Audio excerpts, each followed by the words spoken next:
Welcome back. आप देख रहे हैं इस समय आर पार और बहुत बड़ी खबर आ रही है। शरद राव पवार ने एक बहुत बड़ी स्टेटमेंट दी है कि 4 महीने में हमारी सरकार आ रही है, यानी इंडिया गठबंधन की सरकार आ रही है और हम किसानों की समस्या को हल कर देंगे। 4 महीने में इंडिया की सरकार आ रही है। शरद राव पवार की यह बहुत बड़ी स्टेटमेंट है। डॉक्टर अजय आलोक क्या कहना चाहते हैं? फर्स्ट रिएक्शन ऑन दिस शरद राव पवार का बयान। 4 महीने के बाद हमारी सरकार आ रही है इंडिया अलायंस की।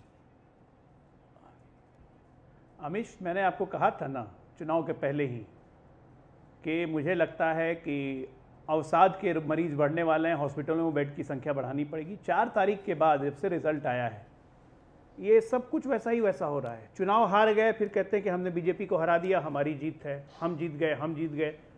सरकार हम बना रहे हैं, जश्न वो मना रहे हैं कि हम जीत गए।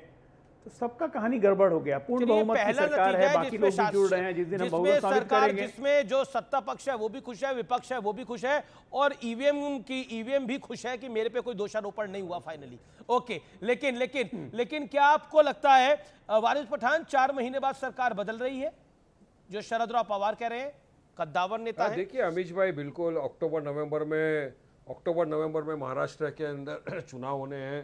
अब चुनाव के अंदर सबको लग ही रहा है बिल्कुल कि बीजेपी को हराना है। हम तो पहले से बोल रहे हैं कि बीजेपी जब से आई है उन्होंने तो मुसलमानों के खिलाफ एक जंग से छेड़ दी है, खाने पीने से नफरत सबसे। अभी देखिए ना चुनाव हारने के बाद क्या हो रहा है, बुलडोजर चला दिया लखनऊ के अंदर, अकबर नगर में कोई आवाज नहीं उठा रहा है। यहाँ पे समाजवादी के प्रवक्ता बैठे हुए, उनसे सवाल पूछ के थक गया, मगर मेरी बात का जवाब नहीं दे रहे। फराज़ भाई जवाब, फराज़ भाई शार्प रिएक्शन, फराज़ भाई शार्प रिएक्शन। लोग रह रहे हैं, उनके घर तोड़े जा रहे हैं। ये मुंगेरी लाल के हसीन सपने हैं या कोई गेम प्लान है? जा रहा है, लोग रो रहे हैं, चिल्ला रहे हैं। ओके,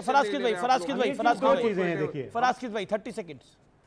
अमीश जी, अमीश जी 2 चीजें हैं। अजय आलोक जी को जब हॉस्पिटल के बेड बढ़वाने चाहिए थे कोविड काल में, तब तो हॉस्पिटल के बेड नहीं बढ़वाए, अब ये हॉस्पिटल के बेड बढ़वाने की बात कर रहे हैं। दूसरी बात देखिए, शरद पवार साहब एक बहुत ही सीजन नेता हैं।